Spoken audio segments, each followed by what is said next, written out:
Think about the oldest structures built by humans.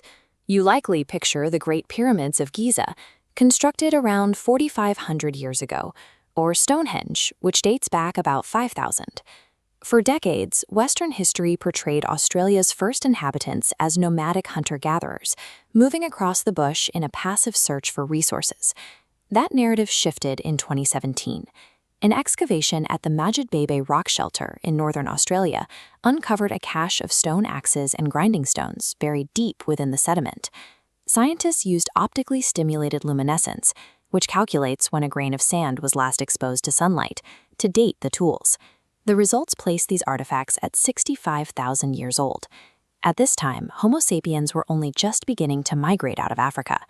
Australia was a land of massive megafauna, home to land-dwelling crocodiles and 3-ton wombats. Surviving tens of thousands of years alongside those predators through shifting ice ages required more than luck. It required active environmental management and engineering. Maintaining a civilization across hundreds of generations creates a massive data storage problem. Without books or a written language, critical survival skills and geography must be perfectly preserved. The first Australians solved this through songlines, an oral GPS system embedded into the landscape. By memorizing a song, a traveler could cross hundreds of miles of unseen desert. Every verse maps a landmark to a hidden resource, providing step-by-step directions. Modern geology verifies the accuracy of this data. Specific coastal stories provide detailed descriptions of the sea level rising and swallowing the shoreline. Geologists confirmed those inundations occurred over 10,000 years ago. The oral memory of that changing coastline survived hundreds of generations of flawless transmission. This oral architecture provides a brilliant, highly compressed data storage system that made navigating and engineering an entire continent possible. Beyond mapping the land, the first Australians physically reshaped it, establishing permanent infrastructure that challenges the traditional nomadic narrative.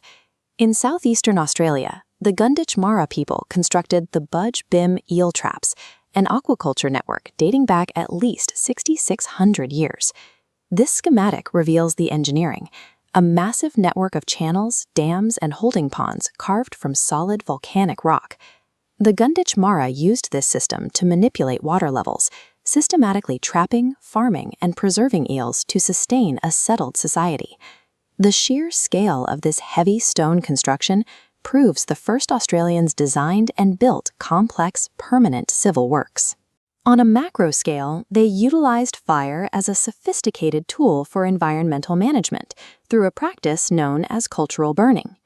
This involved lighting small, low-intensity, controlled fires at specific times of the year to clear out the buildup of dry, dangerous undergrowth. These cool fires served two functions. They prevented catastrophic wildfires and prompted new green growth that attracted game for reliable hunting. Thousands of years of this practice transformed the ancient Australian landscape into an actively curated, precisely managed estate.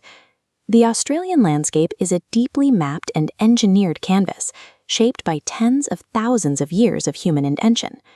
This body of knowledge has shown extraordinary resilience, surviving centuries of colonization, displacement, and extreme hardship.